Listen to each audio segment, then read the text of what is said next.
Hey everybody, welcome back to Dakish America Presents. I am Ben Harrell, host of the podcast, and as always, I'm happy to have the opportunity to talk to you about the industry that I work in. Last episode, we talked about the importance of maintaining a sanitary facility. If you haven't had a chance to listen to that episode yet, I cannot suggest it enough. In today's episode, we're going to be discussing how to stop certain insects from breeding, utilizing a technique called mating disruption. And to help us today, we've invited James Miller to join us. James is the sales and market manager at Trace, a leading company in pheromone monitoring and mating disruption. So please help me welcome James to the podcast. James, how are you doing today? Doing excellent, Ben. How are you? I'm good. Thanks for asking. I appreciate it. And as always, I appreciate you joining me on the podcast today. I think this is the topic we're going to discuss today is one that is really relevant to our season topic, which is treatment options outside of fumigation. So I'm pretty excited to talk to you about some of that stuff today and one topic in particular. But before we get started, I just kind of wanted, for anybody who doesn't know who you are, I just wanted to give you an opportunity to kind of tell us a little bit about yourself. Right on. Well, I'm the pheromone dude. I say that tongue in cheek. Yes. So in my current role in the past 11 years, I've been with Trace Incorporated, solely handling the post-harvest and professional segments of our business in North America. Recently, in the last few years, it's been more of a global role as well. Before that, I came from Industrial Fumigant Company, which is a wholly owned subsidiary of Rollins Incorporated, where I did food pest management all the way up to a territory manager. So it's my 21st year in the industry, and I'm always learning more every day that we go forward. So I hope our audience would be akin to the same.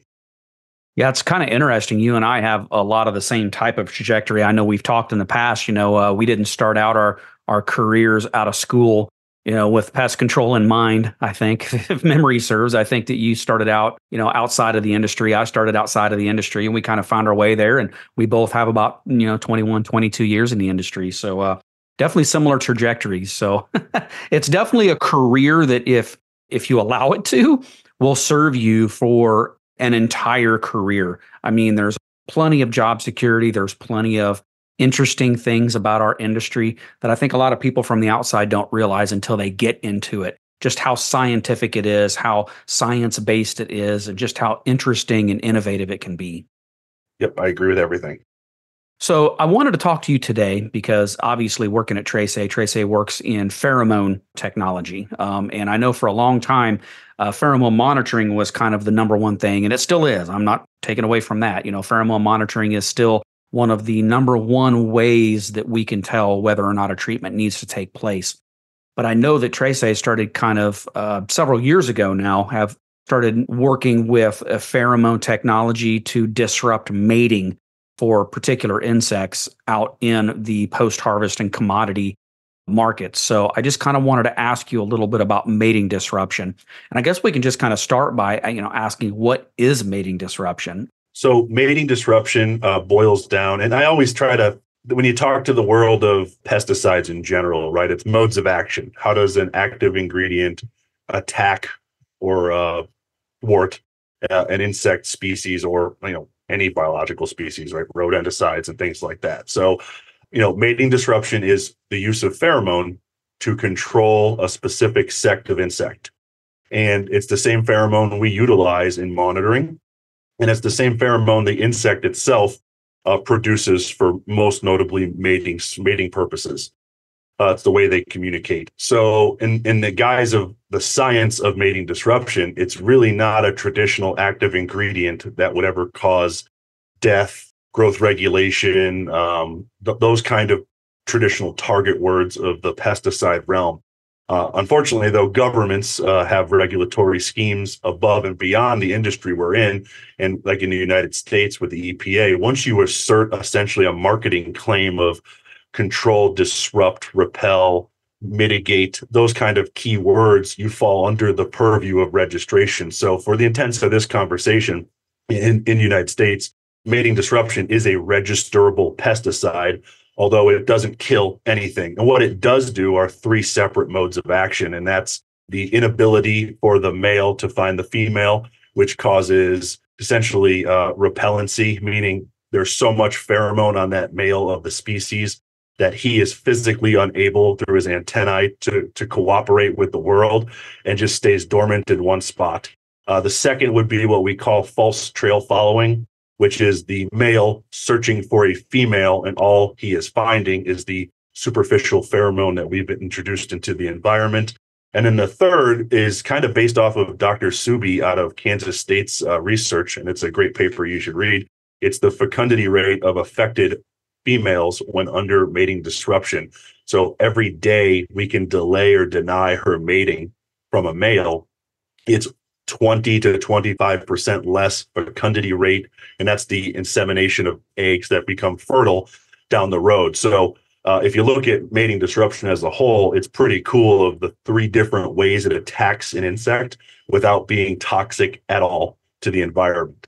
So, and in fact, in the world of Indian meal moth and the 4 related species, it's actually organically certified. So we have what we call a EPA registered pesticide. And at the same time, I could produce a certificate of organic nature from the USDA, essentially their NOP program, and provide that to my market, the people in the market. So in a nutshell, that's kind of what mating disruption is. And that's kind of how it works. And it doses off of the volume of cubic footage. And each manufacturer that sells it will have a label. And on the label, it will give you your treatment guidelines of application use. And if you follow those guidelines, you should have a satisfactory experience when you're going down. But it will encompass the whole volume of space. And it will provide those 3 aforementioned modes of action to the male insect only that will be affected by this. Yeah, and I think the thing that's so interesting about using pheromone technology like this is, unlike the pheromone monitoring systems, which, again, massively successful for what their intended purpose are. But I think with the pheromone monitoring system, the pheromones are put out in order to attract the males, so you can get captures, so you can start building threshold levels and things like that. Whereas with mating disruption, it sounds like basically you're just flooding the area with a massive amount of pheromones to accomplish the 3 modes of action, which is, confuse the male where he doesn't move, confuse him where he can't find the female, and then have that fecundancy situation with the female where her eggs become less viable over that period of time. So even if mating does occur, there's going to be less fertilized eggs produced at the end of it. Right. And as you kind of stated there, you're saturating an area of space with this, so much of this pheromone. We do get a lot of questions about, okay, and you mentioned monitoring. Well, if I saturate it with, let's say, Indian meal moth pheromone to disrupt them, and I'm also trying to monitor for Indian meal moth using the pheromone, how does that not cancel each other out? And I always tell everyone that's an amazingly awesome question, because your brain works as it should. Detective mode, right? We're constantly trying to, all right, how do I prove this to a client? How do I ensure I'm getting the proper use and quality control, right? So in the worlds of ag, where this product essentially came from, they use biofix. So it's one pest for one season, let's say an apple orchard, codling moth, where they know, and they're using traps to determine when the insect will be at the best rate to disrupt or apply a product. And then boom, they apply the product, and they don't care about captures anymore because it's an outdoor pest in a field environment. Right. Now you wrap walls and a roof around the bug. It's a whole different dynamic. I mean, I could show you graphs of, tobacco facilities where for 12 months, they do not have a dormancy period. They might have less insects, but it's there all year round. So when you go into that facet, I always try to tell people, envision, and this is, basic conjecture, if you will, of how mating disruption and trapping or monitoring works as well.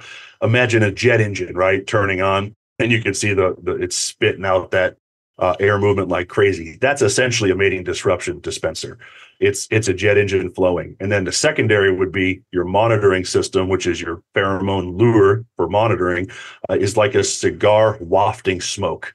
So if you can imagine, it's the same chemical, right? But it's a different plume. One's a jet engine, one's a waft. And in the space, even though it's out there as the same, the insect is still able to locate on the plumes to an extent with a lot less range, but that can still bring them to the trap. So unlike the agricultural scenario where they don't monitor, On our side, if we do not monitor, you don't get the true benefits of the complete IPM and prevention program. The ability to find, because in, let's just say, the world of baking, they're bringing ingredients in every day to continue making their product. So if they're under MD and they've had great results, cool. The next day, that trailer load shows up. It could be full of the same bug. They bring it into that warehouse, and you still want the monitor to pick up some of them. So it alerts you to the presence that they're there. So you can then remove them and then use some Dagish product, fumigate the trailer, ensure Right. they're gone, bring them back into the facility, and now you're back into that environment. So I always like to tell people they're absolutely correct. And the cool part is, with all the years and years of experience, we're only getting better at how we utilize this product. And it's still a relatively new product that's on the market for us right now. But however, at the end of the day, it's a pretty interesting process of how the two correlate and they still work.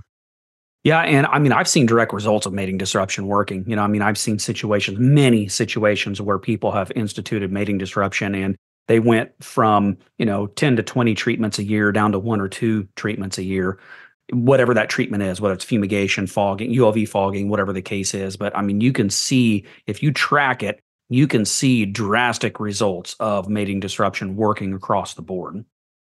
Right. We're talking about mating disruption here, but if for those that in the industry that might not know me of my position, by no means am I a one trick toolbox pony. Yeah.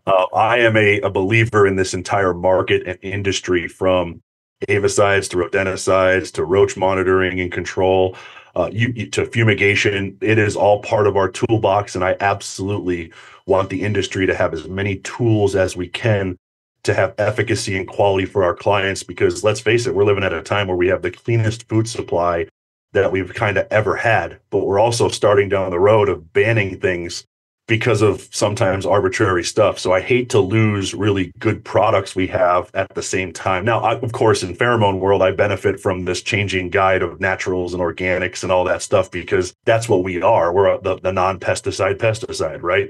But I always like to make sure I tell people, like, I use that one subject of, removal of product, and you need to get rid of the insects once it's removed. And what's the best tool for that? Usually a metal phosphide fumigation of Yeah. a container or a trailer. So I always tell people there's nothing wrong with that. And I want to make sure they know that I'm a champion of everything that works, because I came from that world. I hated losing products because of politicians or activism groups. So I like science. I like where it comes from, and to continue that process. So Yeah, and I think we all, most of us in the industry feel that the same way too. Everybody from manufacturers to distributors to end users. I mean, I think we all know that we need to have all of those tools available to us all the time. Now, granted, we also want to be, responsible in the use of those tools. I think a lot of times people think, oh, they spray pesticides, they don't care about the environment. Well, that's not the case at all. And in fact, I think because we use pesticides, we have a really keyed in interest in the environment. The last thing that we want to do is make our food products unsafe. Our whole goal is to make our food products safe, so we want to absolutely. use whatever tool we can to protect that food supply for ourselves and for our pets and for our livestock or whatever the case is, and so, I mean, that's kind of the goal. And I think that having all of those tools and all of that technology available can do nothing but be beneficial. Mhm. I know you said that mating disruptions, in the grand scheme of things, is relatively new, but what is the history of mating disruption? I know you mentioned that it was used in the agricultural market. Is that where it started? Yeah, so I was 3 years old, and it was 1985, showing my age, right? The Oriental fruit moth mating disruption was essentially the first one to hit in the agricultural market, which predates 1 year before Trace was formed. Oh, wow. So, yeah, and how things go. That, by the way, that was not us that created the first mating disruptant. Although we make a great product and have great market share for that insect, that was ag world. So 1984, Trace gets created as a business. 1985 is the first Oriental fruit moth mating disruption hits the market. 2008 is when Indian meal moth mating disruption. And anytime I say Indian meal moth, just know there's 5 total moth species that revolve around that pheromone, and it's almond, raisin, Mediterranean flower, and cocoa or tobacco moth, along with Indian meal moth. So it's really a 5-way monitor slash disruptant when you're going out there. But in 2008, that product came onto the market. At the time, Whitmire Microgen, by way of BASF, was the first one to achieve registration.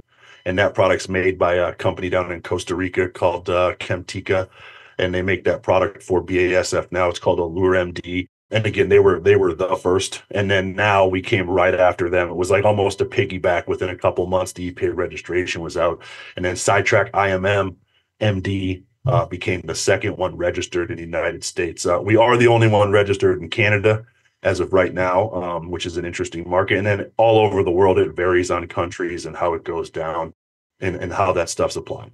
I still remember the first time I don't know if I'm skipping forward ahead or not, but yeah, I'll talk about it. So the first time I was presented with a case was 2009 of using mating disruption. And I was a territory manager in Ohio area. And it was a large commercial bakery that had a systemic sanitation issue for IMM, not really a product problem. And the conversations we were having with them, and our entomologist was on the forefront of this technology because of his ties to Trace Incorporated. And of course, I wasn't with Trace. But I'm a fumigator. I fog, I fumigate, I use Vapona, I use IPM tactics, I use a lot of monitoring and pheromones.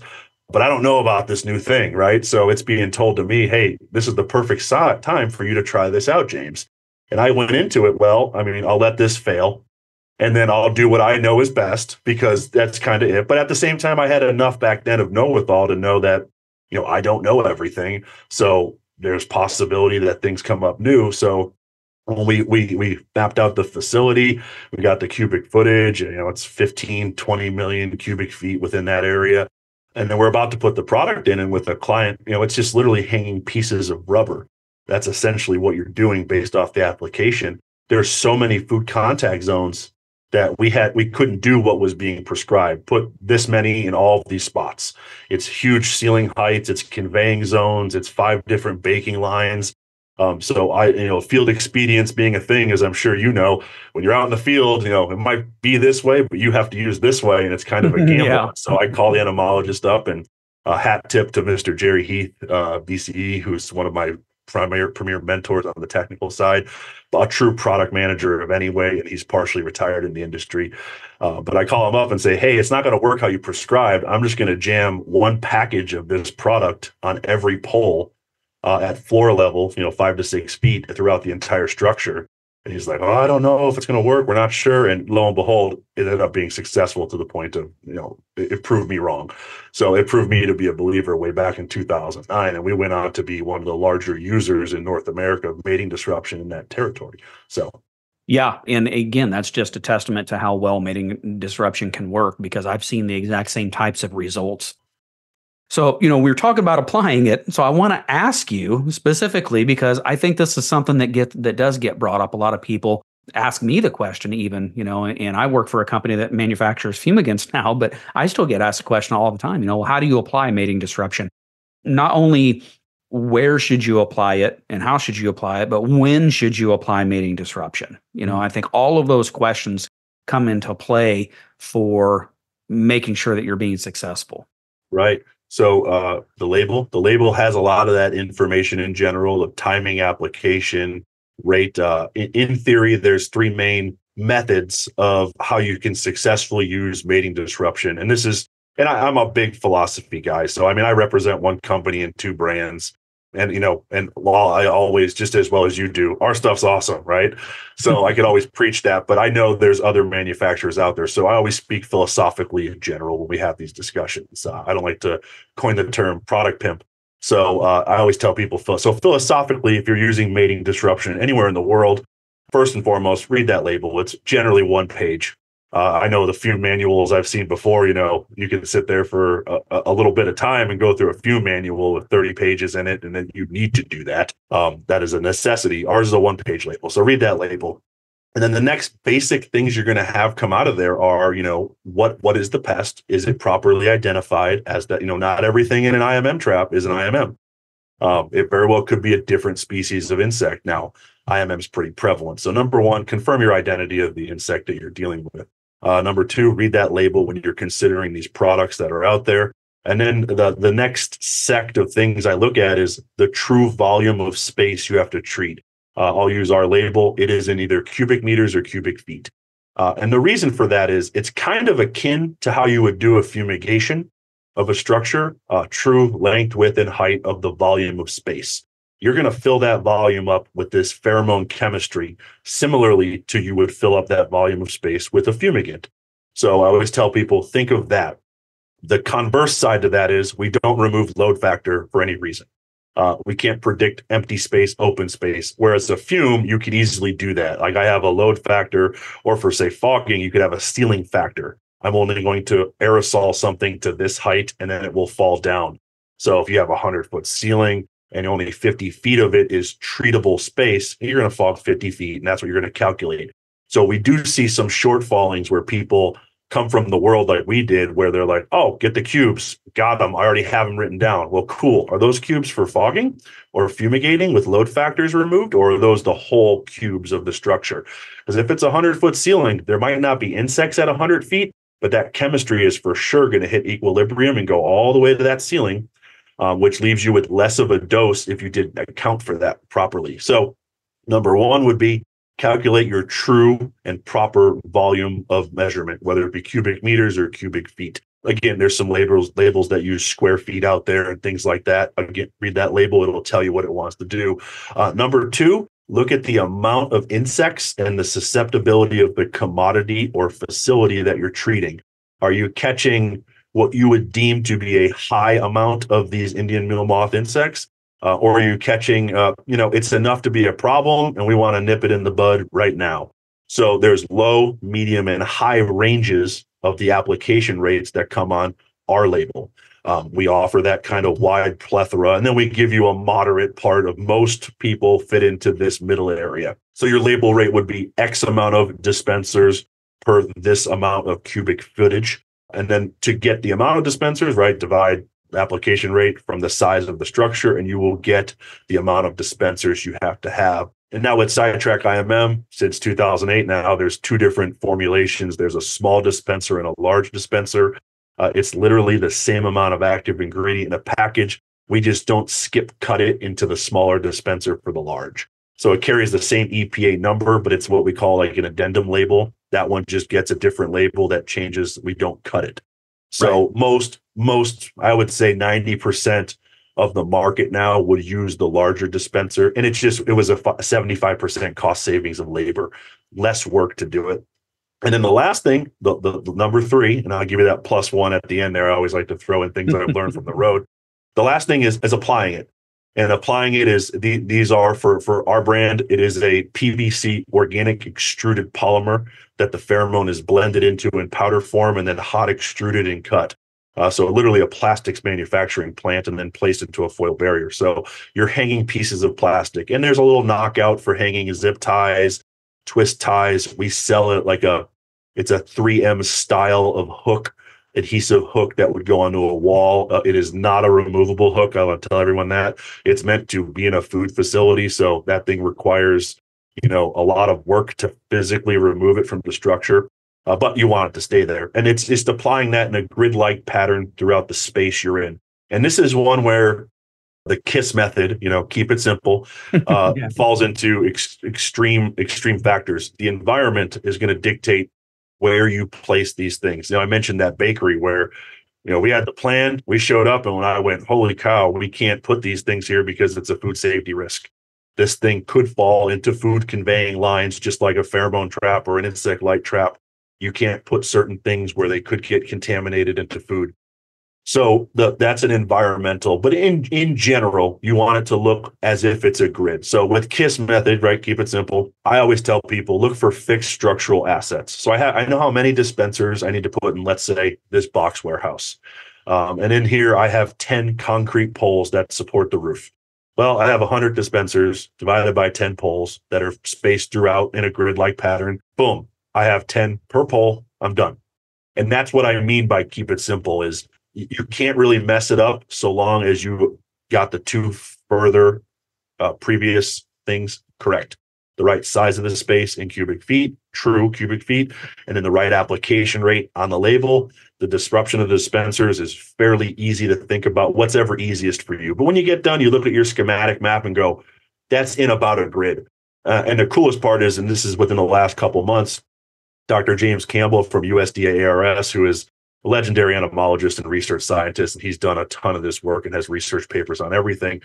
He has a new thought process that he did a study on where it was equilibrium of pheromone on time in his chambers. And it was a small dose to fit the cubic footage of the chamber and to see how quick it took for that pheromone to encapsulate the whole volume of space. And it was within 24 hours. So what we know now is, if I come into, say, your warehouse and we put out mating disruption, within 24 hours, it's on every ceiling height, it's everywhere to where it needs to be now. So that's hence what brings us to these combining of dispensers where we go from 100, then we go to 25, now we're at 5, right? Because we don't have to put as many out as we thought because the environment moves the air around for us. A human being walking by a dispenser is like a little fan blowing that chemistry kind of all over the structure. So the plus one that's really the way it would work. The plus one is, and I joke about this just because we've had a technical call, and I handle all technical calls directly with our owner. And our process at Trace is very simple. It is our fault until proven otherwise. And the reason we do that is, I will tell you, we're not at fault in my 11 years of being here very often. However, it's a great way of doing business that when a technical claim comes in, we want to do everything we can to ensure we didn't mess something up along the way or have an issue before we ever consider outlying factors. So that's why, I've been on planes with 2 days notice to go out to technical calls. But this one is, the plus one is open the package. And I'm not joking, where we had a coffee warehouse in a part of this country, a smaller warehouse boutique, and the technical call came in. We have some issues, sidetrack's not working. And I'm like, cool. I have some preliminary questions. I'd like some photos before I get on a plane and head up to that area of the country. So comes in of, this is what we're using. Here's a picture of the package. Here's the lot number. Here's how big our space is. Here's a map. So I get all this info. I'm like, great. Can you show me how you installed it in a photo or two? As long as, it doesn't have proprietary stuff and you could share that with me without an NDA or whatever. And they're like, oh, no, we did. We sent you a package of the product. And I said, no. I need it as it's applied into the structure, like hanging out. How are the dispensers hung? And they say, oh, well, they're in the package. We put the packages in the warehouse. And I said, well, you didn't open them. And they go, no, are we supposed to open them? And then I started a whole line of questioning. Did you even read the label? So we started having a lot more. And I'm like, all right, I saved myself a plane trip here because we have a serious issue where, this didn't happen. And I will tell you, it wasn't the professional pest industry. It was a client trying to do this on their own that procured the product from the market. And, since it's a organically certified product, even though it's registered, most distributors could sell it to whoever they want, pending the state laws that they're in. So, but that's the plus one, is open the package. If they would have at least done that, it would have disrupted some of the pheromone into the environment, and they would have had some level of a control. So long story short, that was the interesting part to that. Yeah. Are there any specific times of year? I mean, obviously we know the insects, in most of the United States, over the winter time will go into diapause, or they'll go into a little bit of a hibernation. And so we see a surge in spring. Should you put the mating disruption in year round? Should you put it in the spring? Should you put it in several weeks before you expect to see a rise in insect activity? What's the best timeline here? And great, that's a great question. So James from Trace, that has 2 kids and a wife, and wants to pay his bills, would say as much as you can. But jokingly speaking, situation dictates. So if the client is experiencing a problem now, but has not historically had one, well, there's your time, right? Mm-hmm. So right now we need to have some remediation, a way to start disrupting this. And that's along with everything else in the IPM toolbox: removal of product, spatial treatments, cracking crevice if it's necessary, the fumigation of containers, trailers, tarpaulins, maybe the entire structure. Do not rule out, if you have a problem with food being unfit for human consumption and you have to have an action item now, you do what's in your client's best interest and what their pocketbook can afford, right? There's economic thresholds too, I tell people. But in general, as you kind of laid out there, Ben, you have a historic facility you've been at forever, as I was in 2009. I've been there for a year and a half, and I have a data package. So we know the flights of moths. So if I knew that, I knew I was going to do it in spring, like you said. Try to trigger the first placement of mating disruption before the big resurgence in population, to not allow that to take foot. Because as I kind of mentioned in the modes of action here, it's not killing anything. It's only even affecting the adult male. So you still have egg, larval instars of larvae, which are doing your damage, pupation, cocooning, and then you finally get to the adult and in the age of Indian meal moth, right? They have no mouth parts to consume food. They have one job to procreate, and their lifespan is 2 to 14 days ish, with their a period of being able to inseminate a female, 5, 6 days max, maybe 7, right? So, you still have all that other life cycle working through. So in the spring, if you could trigger that treatment there, that's what you would want to typically do. So before the emergence of the big population bloom. And then the secondary one would be our label is a 6-month replacement or season of the moth. And there's a reason that was an amendment to our label that's been made. I want to say that's made in 2015 or 2014 or something like that. But we learned. So when we learned, originally it was every 120 days. Now it's 6 months or season, because you have some areas where there are, retail pet stores where it's under HVAC all year round. It's generally when I say clean, I mean like a clean process. They're not manufacturing pet feed in the retail store. They're storing it, right? So, and we all know retail stores can be some of the nastiest environments under the shelves. But in general, they're very clean-ish, right? They have consumers walking through. There's a pleasant smell when you walk in from the odor machine. But in those case scenarios, they use it like once a year because it contains the pheromone. But if we went to like a commercial feed mill, it'd probably be every 6 months per label. But however, even in the label, we'll say your activity and your IPM program will dictate the replacement. So I've had some clients in the nut world out in California where, boy, they are religious. At 6 months, it goes in no matter what that count is, because they're a believer in the product and they've seen what it does, like you and I have. Yeah. And then we have somewhere they're really doing the best they can with IPM. And granted, IPM is right, the minimized use of pesticides, the maximization of prevention tactics, and habitat modification and all that stuff. Again, I remind them it's a pheromone. And I would say that the majority of people that kind of utilize this product, you carve out a schedule for your client. If you're in the peanut world, that's a heavy commodity. Coffee, heavy commodity. Grain-based stuff, popcorn, all those things, you're doing it on a set schedule. It is what it is. Baking, well, it could be here nor there. So in short, though, but the label will kind of give you some advice. And again, this is, I work with a gentleman named Larry Motes, who's a 2 BCE. He also has a PhD. He's been around for 35 years. He was the former general manager of Gregory Pest Solutions when they were acquired by Terminex. He came over to the Trace side 2.5 years ago, and we exist to help serve and technical represent this market for us. So by any acclamation here, just let us know, holler at us. We're all very visible. I'm always out like Ben is. He's got this podcast, which extends our reach, but that's what we exist for, is to help steward the use of this product. And you guys have stewardship training for your product lines and stuff, and we've considered some of that stuff, but since it's organically certified, it's really kind of funny to be, oh, hey, by the way, before you use this, but we do conduct those kind of things. I mean, Dagish had us, Trace, out at their premier event of education. So, Ben is a true believer in this, and I love it because I learn a lot more about the side I used to be in that I have to remember now. But ask those questions. There's nothing wrong. The worst thing we could have happen is like a pest manager will put that dispenser in a light trap, or they'll put it inside of a glue board. Or we've had some that put them inside rodent traps because the label kind of said apply it or hang it, and they didn't reach out and ask a question. But at the same time, we're like, you're inhibiting the release of the pheromone. You got to just hang it like it says. Yeah. So we have a protocol we could send you. We have an Excel calculator with and we have metric and standard, because we just had, Independence Day here in the United States. So some of the jokes was, what does a kilogram even mean? We're on standard, because, how did we get to the moon? We didn't get there in metric. We got there in standard, which we all know science is in metric. That's more of a joke, right? But that's a thing we have to consider. So. Yeah. And it's really interesting. You mentioned, the preventative effects and how this goes hand in hand with the IPM approach, because I think one of the benefits to mating disruption is that it's, in my opinion, it can be used both as a preventative and it can be used as a reaction as well.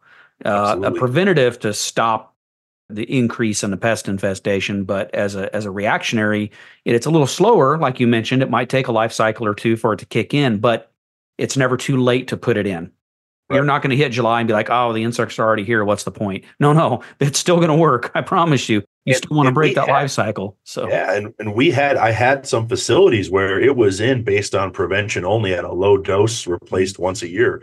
And like you said, and no other, not that I can really remember. I mean, guess it would be growth regulators would be the minimal risk, but you can't have a pesticide waiting to be then introduce the insect to it, right? Like there's no way to keep a building fogged or treat it yeah. all the time to where something's introduced and then exposed to it.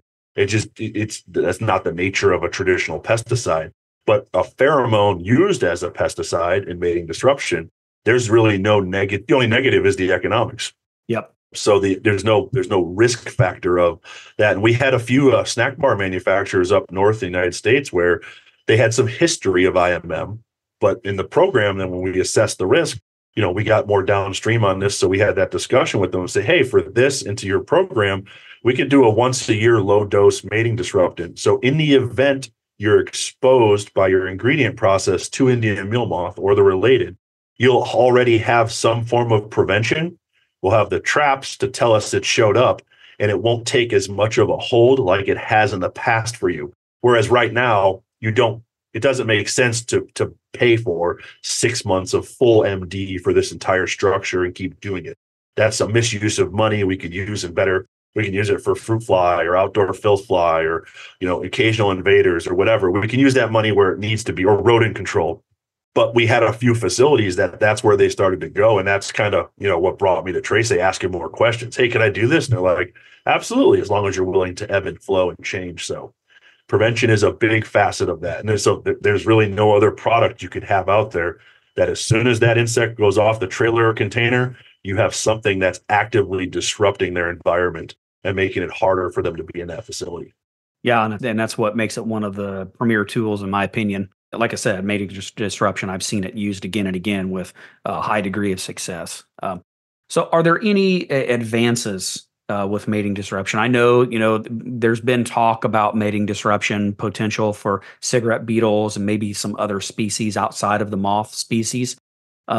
Have we made any more advancements on that, or is there anything else that's on the horizon? Yeah, as most things do in the agricultural world, it's impressive the advancements they have now. Navel orangeworm is a serious pest of the nut market in California, and that market was nothing, and now it is by far the dominant MD in the last couple of years that replaces all the other ones as far as cells. So, in the terms of the ag world, it's constantly changing, and this kind of differentiates to two different factions of Lepidoptera moth, right? So, moth chemistry is something that's fairly simple to register with the EPA, especially if it's outdoors. Residues, you don't have to do studies like that because it's an outdoor application. So, anything Lepidoptera based or moth based is a lot easier with some basic R&D to start a label and get something through the Environmental Protection Agency. The new things that we have on our world, right, in stored products, there's not many other moths past the IMM +4 that are really causing major problems. You have Anglemoid grain moth, but that's an internal feeder. You have some other like dusky, you have different other species, but they're not of major prevalence. So we go to the beetles, right?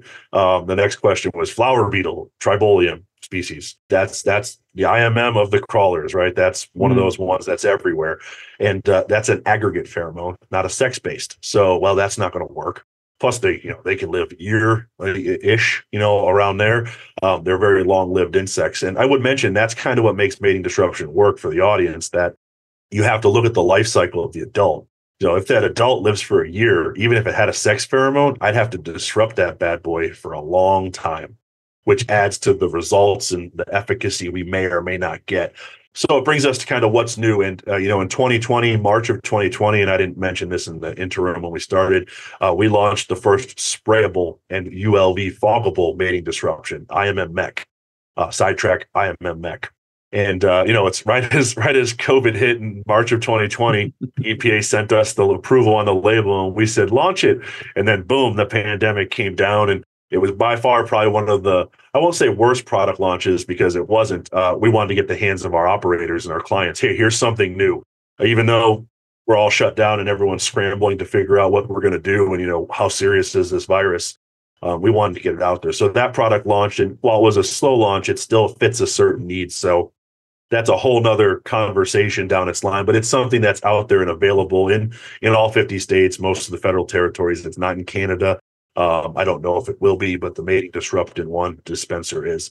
But now we're working on and through the process in the United States still of cigarette beetle mating disruption. The research has been essentially completed as proof of concept. We're in four different foreign nations right now: Japan, New Zealand, Australia, and Singapore. And it expands as countries can get it through the regulatory process. But we are still not approved yet in the US for sale commercially. And a lot of that is because no one has ever registered a Coleoptera pheromone for control. We are finally setting a standard of spearhead here, and we run into just a lot of obstacles with the current state of the EPA. And without going down politics roads or whatever, who knows what that may lay come next November if that changes. But it's one of those things that we're hitting a lot of roadblocks because no one's done it, and there's no ag use to predate our submission to the EPA. Whereas, we talked about 1985 Oriental fruit moth, that's 85. So 2008 when BASF, Whitmire Microgen, and us brought IMM to the world. We were able to piggyback off of 30, almost 40 some years of structural data, if you will, no, 30 years of data of the use of Lepidoptera pheromones in the environment. So we had a smorgasbord of, hey, this stuff's really safe. And now we know with beetle pheromone, it's already in the facilities. Number one, the beetles Yeah. themselves. Number two, we're using detection equipment, which is National Organic Program approved, monitoring systems with cigarette beetle sex pheromone and a proprietary pheromone in it into these facilities. But now, since we're claiming the word control, we fall under all that. So eventually it'll hit the states here, but it's one of those weird things where certain foreign governments just have a better regulatory scheme to deal with the new age products that aren't a traditional toxicant. I mean, it's essentially like it's pheromone, you can sell it. Like that was the end of it. And Japan is one of the most regulatory burdensome environments that we have. Because of their, they want very structured, clean toxicology stuff. But pheromone, they're like, go forth and have fun. US EPA, it's a little different. We're also looking at Trichoderma variable, warehouse beetle, and by nature, probably capra beetle, although that's still in its primary infancy of the proof of concept needs to be done. And that insect's a little tougher because, warehouse beetle adults can feed off of a plethora of things, and they do live to be in a more of an extended period. Then there's also all the other trichodermas that occur in nature. So if it's not warehouse beetle, is it cabinet beetle or larger cabinet beetle or one of the other ones that are out there? So those are kind of the things we're looking at here in the world of mating disruption side. But on the ag side, it is every day leaps and bounds. And the name of the game on agriculture is sprayables. That's where they already have to treat for miticides, invasives, occasional invaders, then the pests that are affecting the crops. So they're already having to be out there, even if they have our dispensers in an orchard, but they have to spray for other stuff anyways. So the fact that we can save them time, again, it's more of a cost savings of time, but combine our products of a sprayable into the orchard that could tank mix into their stuff, it's only more advantageous to them. But that science is a lot harder because the releasing of pheromone via microcaps and things like that are a lot different. And then if I can I thought about something here of, how you should apply MD of, having this discussion. And it's one of those frequently asked questions, if you will. So we fill a coffee warehouse with mating disruption. We do it per label. We do it exactly how we kind of described in this talk. And boom, everyone wants to know, well, if there's Indian meal moth outside, how is this not a beacon for every single Indian meal moth to attack this facility? And I always tell, just like I said to the beginning of the pheromone attraction versus repellency or disruption. Great question, because that means your brain's working, you're thinking and challenging stuff, and that's kudos to you. But my first thing is, well, if it brought in males and all it brings in is males, well, two males, even in 2024, in the biological sense, don't make a progeny of, fertilized eggs. So that's number one. Number two, the facilities already has all those volatile odors of coffee and rubs and everything else just emitting from that structure, calling everything in anyways. That's how rodents find their way in and all that other stuff. So you have those kind of things going against you. But the best example, and again, I go back to Dr. Campbell, because why not use a USDA research scientist that's now, I think, the director of his lab or something, like, or all of AR. I can't remember how it is, but he's a very esteemed figure in the world. But he has a hypothesis of, well, at some point when you MD a building, you are going to naturally emit that pheromone out past that building. It's just going to leave, and that's the job of the dispenser. Replace the pheromone you're losing throughout the treatment period. Eventually, that is going to diminish enough to where it turns into a lure again. Instead of it being a disruptant, it's now a luring agent at so many feet or meters, wherever far it is. So they may be able to lock in on that like it's a monitoring trap, but eventually they're going to hit a wall of that disruption, and those three modes of action come into play. And now you're dealing with it. So what I typically tell people is, well, number one, if you think you have them outside, you should probably be monitoring outside occasionally to confirm the abundance and the presence of that population, so you know what it does on a historical basis. Secondarily, it's only going to improve it. So the only caveat I would tell people that this doesn't necessarily apply is a residential setting. And that's something really, most notably within the last few years, we started to learn with the prevalence of MD. It's harder to sell. It's getting better. More people understand it. And now it's being used in sometimes residential pest management, which it is legally allowed to be used in that setting. But houses are meant to breathe far more than commercial structures. 4 concrete walls, a steel roof, and a concrete floor, right? I mean, unless you put the HVAC system in, that thing's a vault. But a home is meant to compress and retract. And IMM is a feral being that occurs readily in nature, and a lot of times it'll be a start of an infestation. Let's say in the kitchen area or pet food. Pest manager will remove it, but they'll put MD in or put more traps in, and they're actually getting the outside insects into the facility, into the house, and by that nature, they don't understand that they're bringing more males in because they're just out in nature. And I am a case study for this at my house.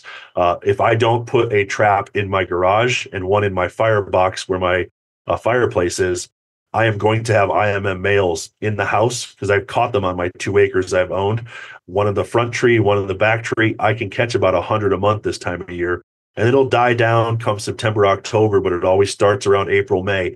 And I've made some LinkedIn posts about it, but that's just it's not anything commodity infested. That's just the natural occurrence of Indian meal moth in nature hitting my house. Now, granted, I'm exposed to a lot of pheromones, so I don't have mating disruption in my house, but I'm touching this stuff every day.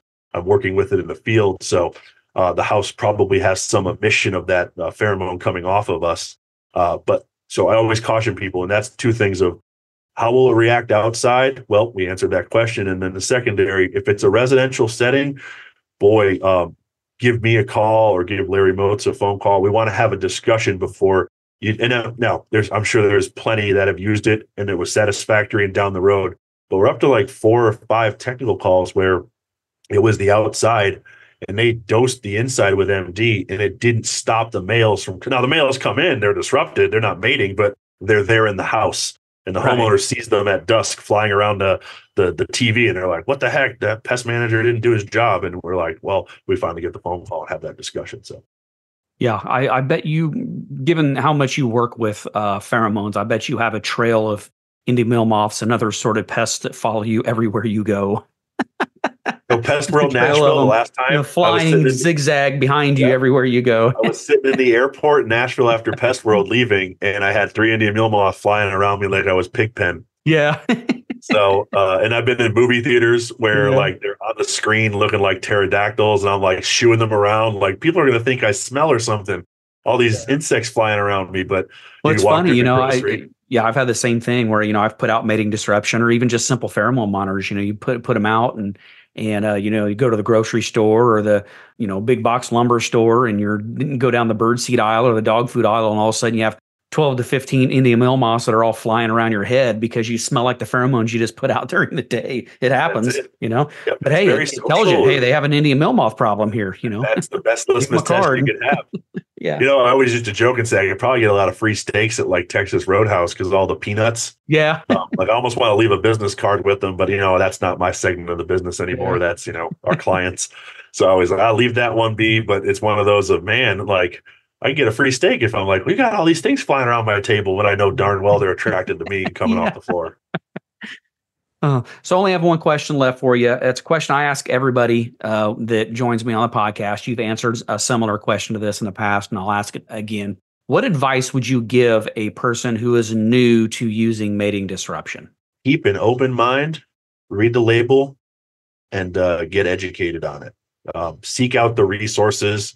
Anytime anything is new to any industry or introduced even to you or your company, a new product, if you use it that first time and have a success or conversely a failure, it's going to set the tempo for you and these products and the new technology because these aren't going away as Ben and I have discussed. It's only going to keep growing because of the way this world works. So if you use something for the first time and really don't understand it, and you read the label and you're like, reach out and ask your service supervisor, your branch manager, if you have technical entomologists that work for you, ask those questions. And if you're not sure, need to get educated because there's been far too many times, and a lot of this is food safety auditing divisions where they've been sort of their own opinion. Well, I saw one site and it didn't work. So I'm not a fan of mating disruption. And I always tell them, that's a perspective that you have, and I can't take that away.